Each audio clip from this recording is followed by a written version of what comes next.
Hello and welcome back. This is gonna be an episode. Of course it is, right? But this solo episode really is coming to you from a place of wanting to share with you what I have been experiencing really over the last 2 weeks, and really wanting to shine a light on that so that if you are also experiencing this or have experienced this, that hopefully this gives you a little peace of mind, if you will, into like you're not alone if you've felt this way. So the title of this episode was Have You Been Struggling with dot dot dot, right? So have you been struggling with a caffeine intolerance? I myself actually have. Um, if you know, I don't like to drink coffee. Okay. I don't like the taste. So therefore I don't like to drink it. And I know, as adults, that's kind of for a lot of people, their go-to thing is to drink caffeine or to drink coffee, right? Because it's got the caffeine in it and it helps to keep you alert and focused, right? I get that. I really get that because over this summer that I've been off in 2023, I've had a lot that I've been doing, and I'm so, so grateful for it. Um, and wouldn't change it for the world.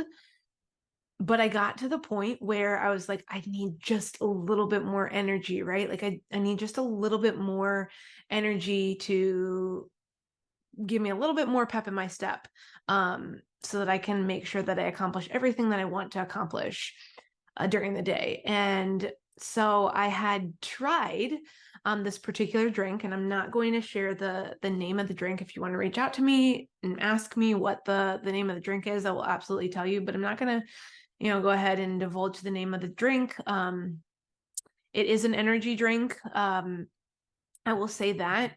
And it's one of the healthier energy drink options that are out there. If you want to say healthy, I'm doing air quotes around that, because there really isn't one, but it is one of the better options, if you will, out of, the slew of options that are out there. So yeah, I started having one of those consistently each day over the past month. And at first I was getting that, that jolt of or boost of energy. And about, I want to say after 2 weeks, about 2 weeks or so after having one a day consistently, I noticed that they were not having the same effect on me. And yeah, that was obviously a wake-up call, right? I noticed that, and I wasn't drinking more of them because of that, but I just noticed, I was like, this tastes good, but I'm not getting the same benefits from it that I had been previously, which was, that alertness, super focused, just real energetic, right? Which I already am pretty energetic, but then to have like even more energy because of this drink was like, hey, that's awesome, right? But I started to notice that that was waning. Um, and so this past week, the end of this week, I actually stopped drinking them, because I just didn't want to keep drinking something that wasn't providing me with the benefits that it had been. And so that's really where this episode is coming from today, is really I want to break down caffeine. What is it, right? Where did it come from? I want to make sure that you know that there are natural sources of caffeine, and then there are synthetic man-made sources of caffeine. We're also going to talk about, I'm going to dive into a little bit more as to why I chose this particular energy drink, in terms of its, being more on the healthier side, if you will. I kind of cringe when I say that because none of them are really a great choice, but this one was one of the better options, like I said, that are out there. So I'm going to dive into, what were some of the reasons why I was drawn to this particular drink. And then I'm also going to share with you just like how much caffeine is typically in are the most common beverages that we may be consuming. I'll share with you, of course, how much caffeine you should be consuming per day. I mean, you don't need to consume any, but the kind of the max amount that you should not try to go over per day. So I'll share that with you. We'll talk about the effects that caffeine has on the body, specifically on your metabolism and your gut. And then I also want to dive into, what are some things you might experience if caffeine ends up being something that your body is not adjusting to very well. What are some of the signs and symptoms of that? As well as caffeine withdrawal. So that is also, what I want to share about too, because I am in real time currently going through that. For someone who has not had like a full-on soda in probably a decade and a half at this point, which, of course has caffeine in it. There's really nothing that I've had other than maybe some chocolate here and there, but not, enough to make an impact.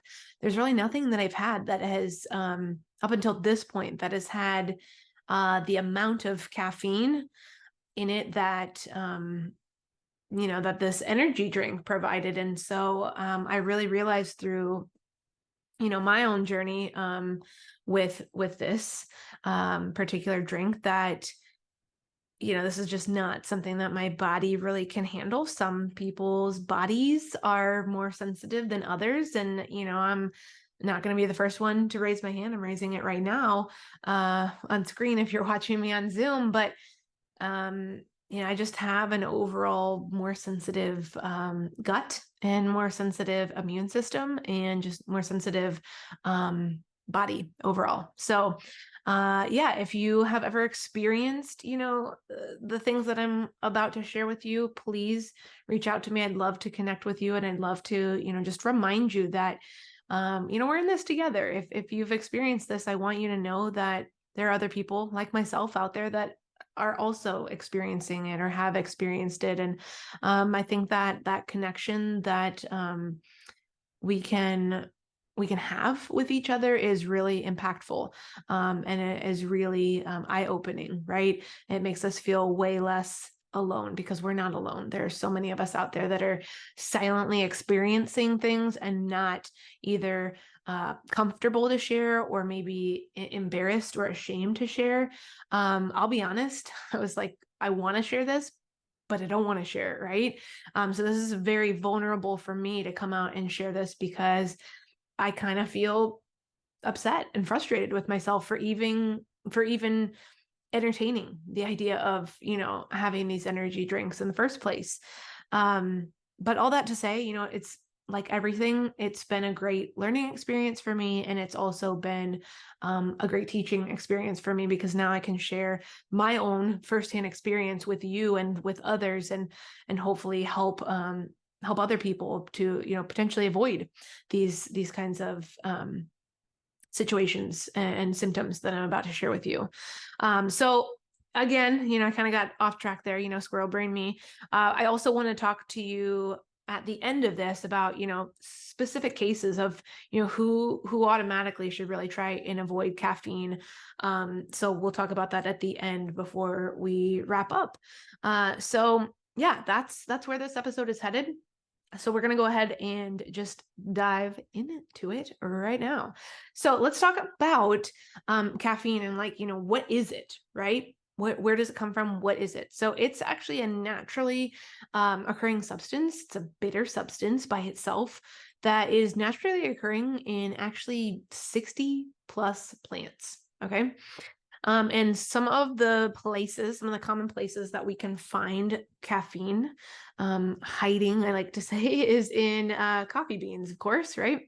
Tea leaves, cola nuts, and these are used to flavor soft drinks like colas, right? Hence the name.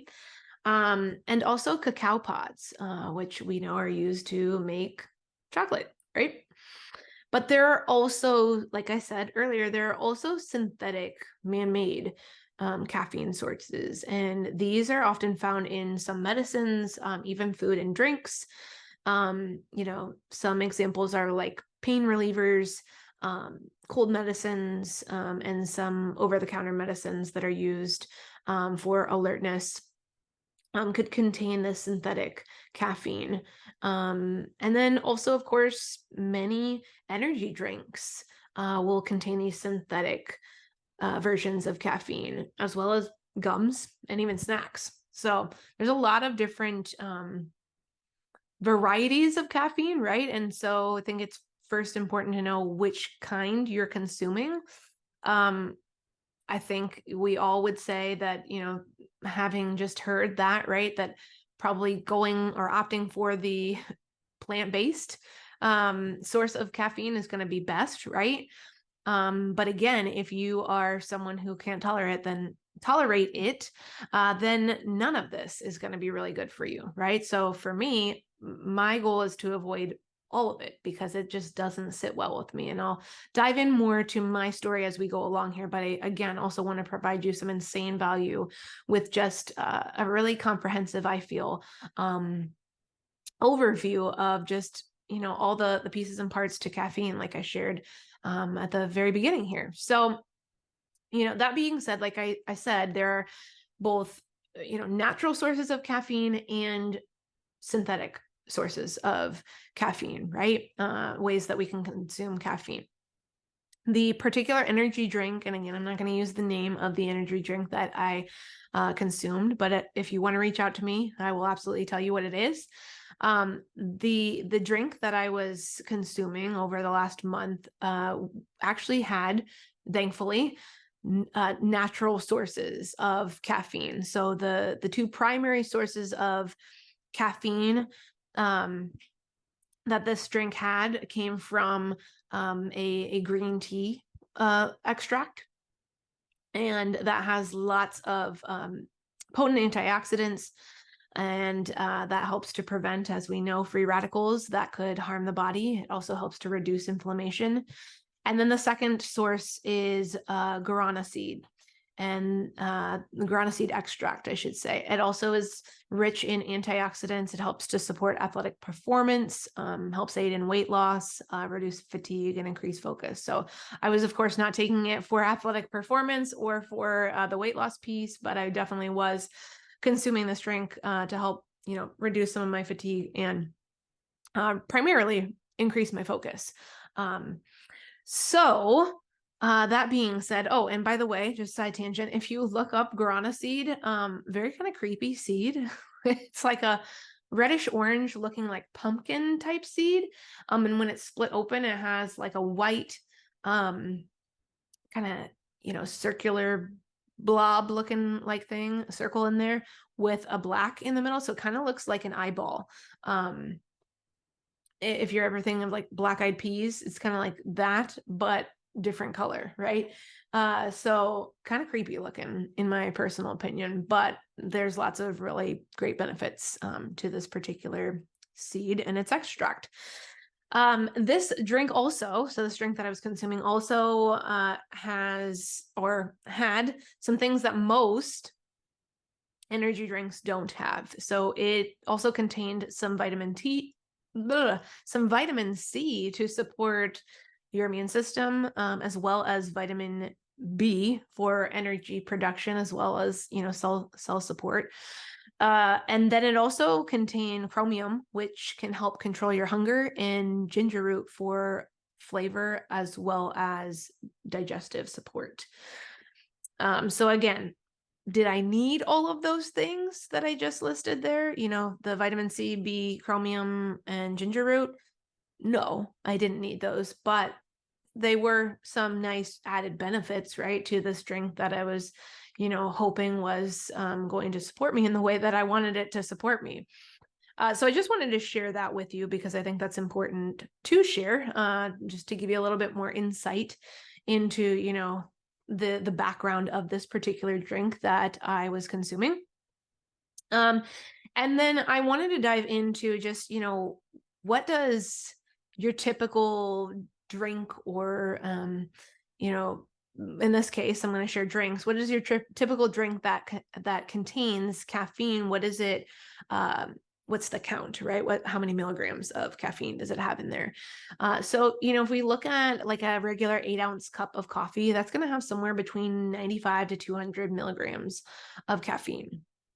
Okay, that's just one cup, right? A 12-ounce can of soda or cola or pop is going to have somewhere between 35 and 45 milligrams. An 8-ounce energy drink is going to have somewhere between 100 and 200 milligrams. And I can tell you that this particular drink, I believe the one that I was drinking was 12 ounces. I might be wrong on that. But this one actually had 200 milligrams.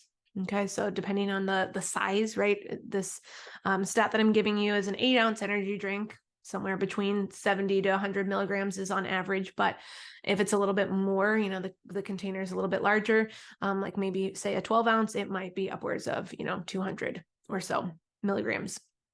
And then we have, an 8-ounce cup of tea, right? And that's going to have somewhere between 14 to 60 milligrams. Okay.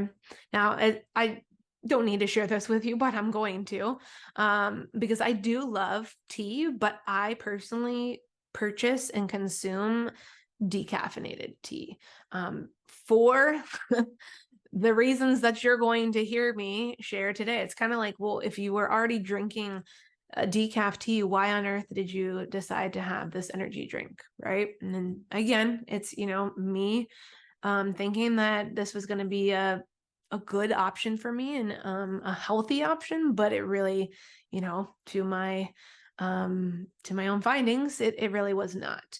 And all that to say, on a daily basis, we really don't want to be consuming more than 400 milligrams of caffeine. When we get above that range, there are a slew of issues that we can start to encounter health-wise, in terms of just heart issues, our heart beating too fast, irregular heartbeat, and just a lot of unsafe things that can occur. And we don't want that, right? None of us want that. So really sticking to 400 or less milligrams of caffeine per day is, recommended and is ideal. For me, it's going to be 0 now because I just can't handle it. So as we move forward, I want to talk about, again, we also want to talk about how it affects our body, right? So there are actually some good things that caffeine can do for our body, but also some not so great things, right? There's some pros and there's some cons to the consumption of caffeine related items. So one of the things that caffeine can actually do is impact our metabolism.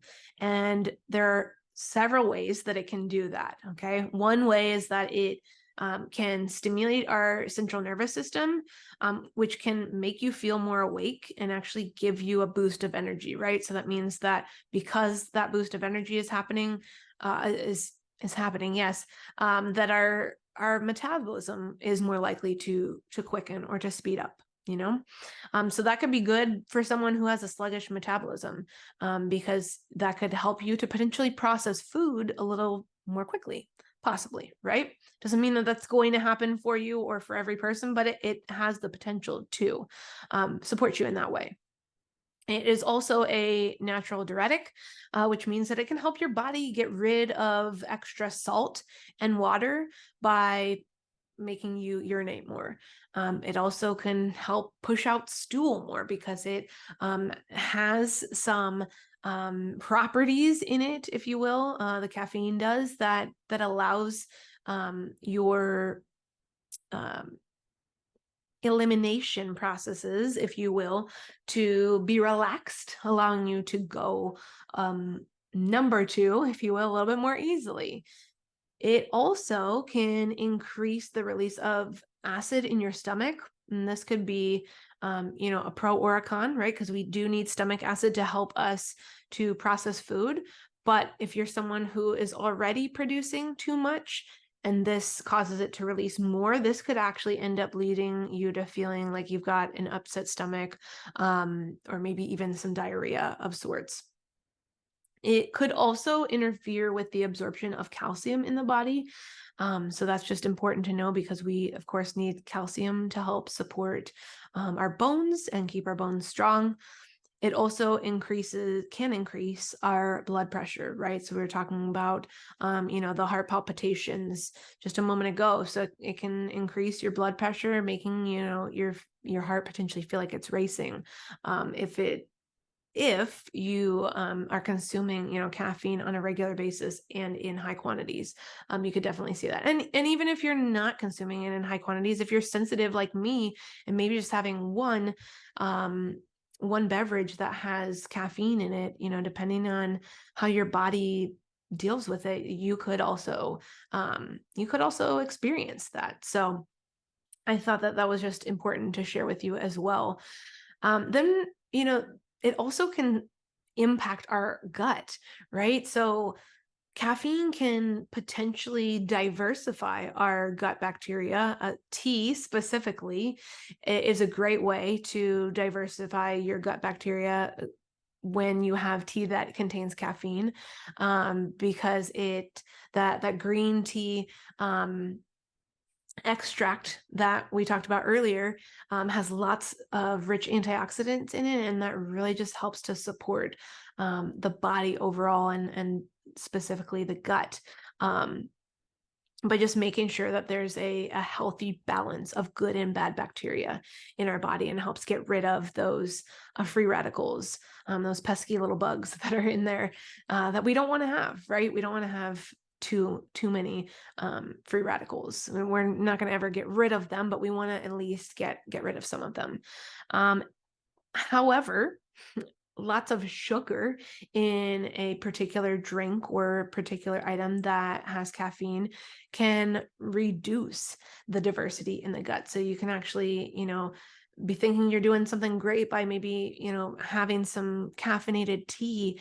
But if it's just loaded with sugar, that's really going to nullify the benefits that you could have had from that particular beverage or item that you're consuming, because we know that sugar kills off a lot of our good bacteria, which is where a lot of our gut dysbiosis comes from, right? Because we're overloaded with sugars and the like, and we start to develop things like candida or other bacterial overgrowths. Our body starts to become more of a breeding grounds for parasites and just other harmful toxins that we don't want in our body.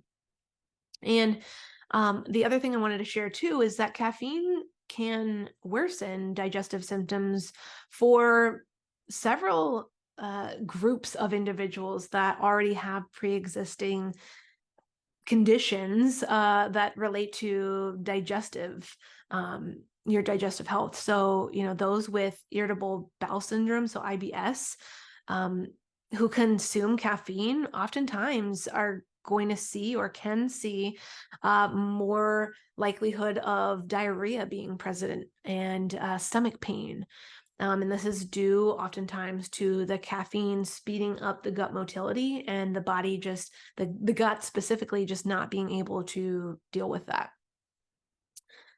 So as we dive into the next section here of our chat, I want to talk about, how caffeine really works in the body in terms of like, how fast are we actually feeling the effects of caffeine, right? So roughly an hour after you consume a caffeinated beverage, it reaches its peak level in your blood.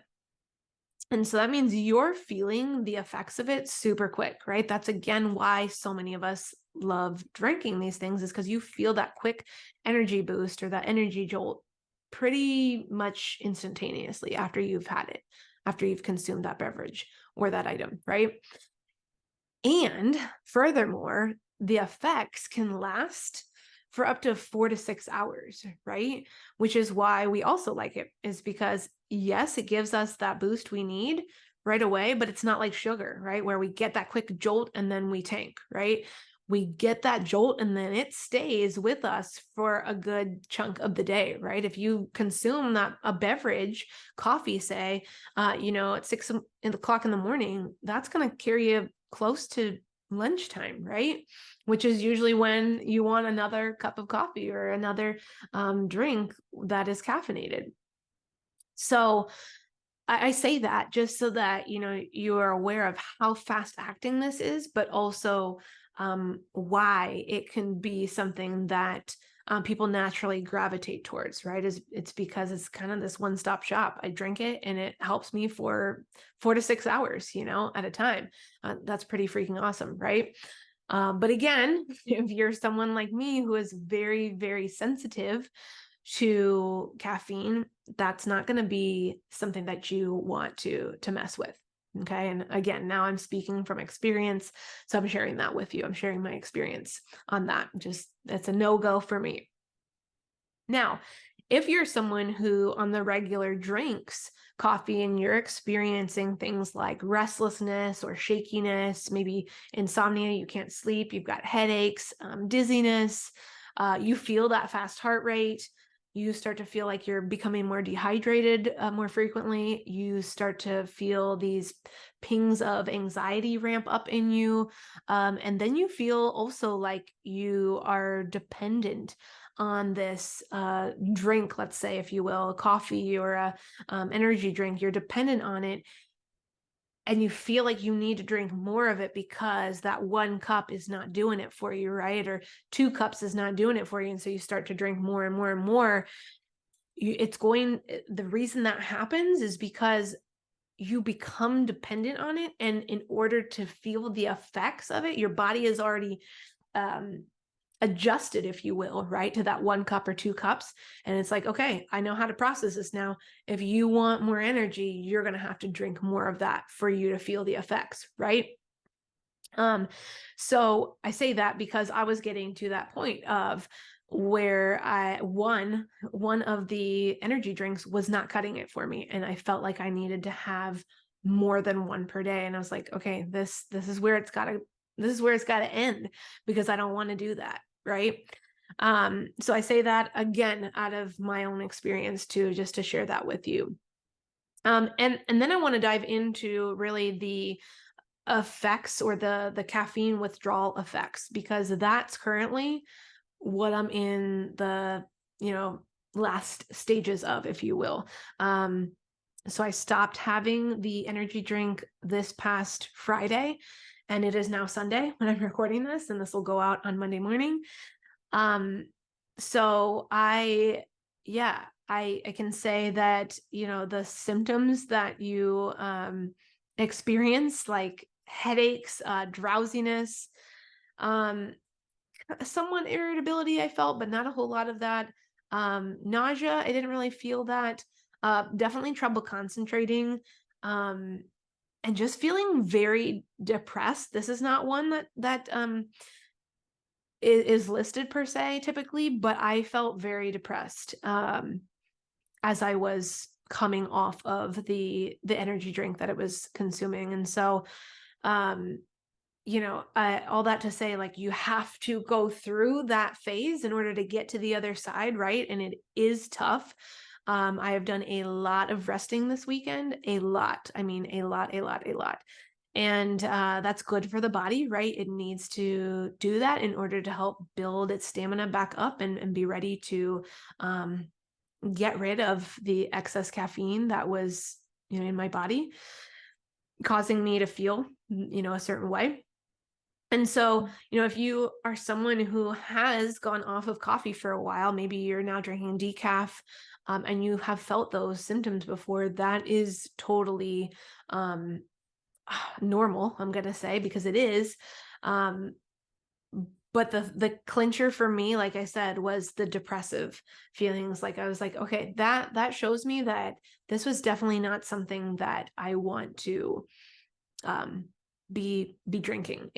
If I come off of that after drinking it for, just a month, and that's how I'm feeling, I don't want that, right? So who should be limiting or avoiding caffeine, right? Because I'm not going to tell you don't drink caffeine, because you do you, right? But if you know that you're hearing me say these things and you're like, oh my God, Kelly, I think we're like twins. I think we both are, we both have or are experiencing the same thing. Maybe you're going through the exact same thing right now. I hear you, right? And I'm here to tell you that if you have a very sensitive gut or a very sensitive stomach, a very sensitive just immune system, very sensitive body overall, I would say caffeine is not going to be your go-to to support you energy-wise, right? And we'll talk about some things, some natural things you can do here at the end of this discussion. But those that really should be avoiding caffeine would be, of course, women that are pregnant, because the caffeine that is in your body can actually have a harmful effect on a baby. As it passes through the placenta to your baby. So we do not want to be consuming that if we are pregnant. And I am not, and I am not planning ever to be, but I'm just saying, if you are, you don't want to be consuming caffeine. Okay. And you probably already know that by now. But if you were thinking of becoming pregnant, I'm just letting you know, hello, you should not be doing that. All right. If you're someone who already has sleep issues, okay, case in point, you definitely don't want to be drinking exorbitant amounts of caffeine, or maybe even at all, because that's going to stimulate you and keep you focused and not allow you to go to sleep, right? If you are someone who has anxiety, again, it can ramp up your anxiety. So we don't want to be drinking that to then further those anxious feelings in our body. If you already have some heart issues, heart irregularity, we don't want to be doing that. We don't want to be consuming caffeine. If you're someone who has acid reflux or GERD, again, that's going to mess with your stomach acid production, and we don't want to do that, because those with acid reflux and GERD, you already have a stomach acid production issue, so we don't want to be messing with that. And then, if you take certain medications or supplements, you want to make sure that you are checking with your doctor before you decide to potentially start consuming some caffeinated beverage or food item, because they could counteract each other, and or they could potentially cause a really harmful side effect. So we don't want to be doing that either. And then, of course, children and teens should not be drinking any of this. And it's unfortunate that I have to even say that, but I have seen with my own eyes kids as young as 7, 8, and 9 like drinking coffee, and it's just like, no, they should not be doing that. That is so harmful to their bodies. So that being said, just be mindful of that with the young ones too. They really should not start to consume these at such early ages. It's just really setting them up for a lot of potential health risks and issues and concerns down the road. So, now that we have had this discussion of caffeine and what it can do to the body, and the effects it has on us, both good and bad, right? What could you do if you're, say, like me, and you know that caffeine is not going to be an option for you, right? Well, first of all, I would say make sure you're getting enough rest. For me in the summertime, because I'm off as a teacher, my sleep routine is not always the best. I typically get up at 6, which is a little bit later than I usually do during the school year. But oftentimes I'm not getting to bed until like 10 or 11, right? And if you think about that, okay, 10 to 8 or 10 to 6 is 8 hours. But that's if I'm going to bed right when I hit the pillow, right? Oftentimes I'm getting to the bed by, 10 or 11, but then it's taking me a while to fall asleep. So sometimes I'm only getting, 6 or 7 hours of sleep, if that. So making sure that you're getting plenty of rest, plenty of sleep is going to help you have natural energy in your body, right? I would also say moving your body is a great natural way to produce more of that energy that you want, more of that focused feeling. When we move our bodies, we are more in tune with our bodies, and more just in tune with the world around us. That's where a lot of our good creative ideas come from, right? Because those the serotonin levels and dopamine levels are increasing, and it's just allowing us to feel good and happy, but then also just to be really creative and allow us to focus in on that creativity too. So I would also say moving your body would be a great one. And then my third thing that I'd recommend to you is stay friggin' hydrated, because that is one of the most underrated things, I think. For me personally, it's really hard to get enough water per day, just because unless I'm carrying around like a gallon of water, which I don't, it's just really hard for me to get that in because I'm doing a lot of things, and um, I don't think to naturally just keep myself hydrated. I do drink water, um, but I'm not always consistent with getting the amount that I desire to have on a daily basis. And so with that, with consuming more water, you're going to help to flush out the toxins, which we know in our body, but you're also naturally helping your body to just feel good, feel better overall, right? You're going to naturally, by drinking more water, help your body to produce more energy. So, these things may seem very simple and like a no-brainer, right? But that's because they are. Like, it's not a oops, gotcha, this is what you should be doing instead. No, these are just natural things we can do for ourselves on a daily basis. And we should do these, especially if you're like me and you're someone who cannot tolerate caffeine, right? So yeah, that's really where I want to leave this today. If you have any questions about this, if you resonate with this conversation, maybe you're going through a caffeine withdrawal right now, or anything of the like, please reach out to me. I would love to, dive into this further with you and just chat with you and see, either how I can support you, just chatting with you in the DMs or whatnot. But also just to let you know that, hey, I've experienced and am going through this right now, as well. And so I want you to know that you're not alone if this is something that you've experienced or are currently experiencing. So with that, I will leave you to start your week off on this Mindset Monday. I hope you have a great week ahead, and I look forward to chatting with you again soon.